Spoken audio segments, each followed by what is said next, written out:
Younger voters overwhelmingly supported President Biden when he was elected in 2020. But recent polls show he has lost a significant chunk of that support. New York on Washington bureau reporter Kevin Fry spoke with two prominent progressive members of Congress from New York to talk about how Biden can get those voters back.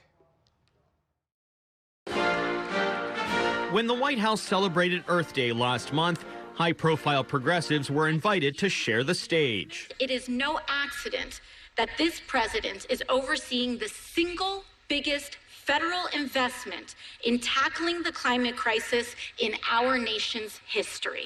The Biden campaign hopes the support of progressive Democrats like Representative Alexandria Ocasio-Cortez of New York and the embrace of policies like those tackling climate change solidifies his support with Democrats in general and young voters in particular. But in a recent Siena College poll, Biden beat Donald Trump by just 4 percentage points among young voters in a head-to-head matchup. Compare that to just 4 years ago. If you go back to 2020, Biden won in the 18 to 29-year-old age bracket by about 24 points.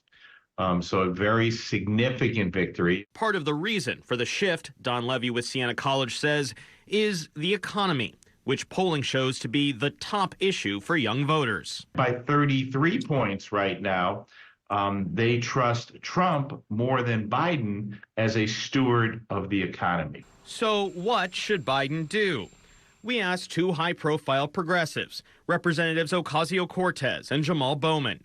After weeks of college protests where Biden has faced headline-grabbing criticism from young voters over foreign policy, both were eager to turn the conversation back home. I mean, I think it's making sure that we end this siege on Gaza and can focus on all the issues that matter to us. We have to do something about affordability, childcare, utilities, housing in particular.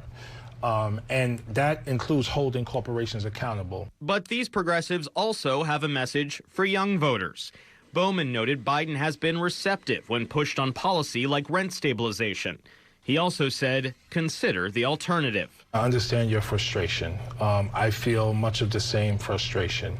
But the former president getting back in will be 10 times or 100 times worse than what we have right now. And Ocasio-Cortez argued Biden has been effective on major policy fronts, like expanding the child tax credit and making historic investments in climate change.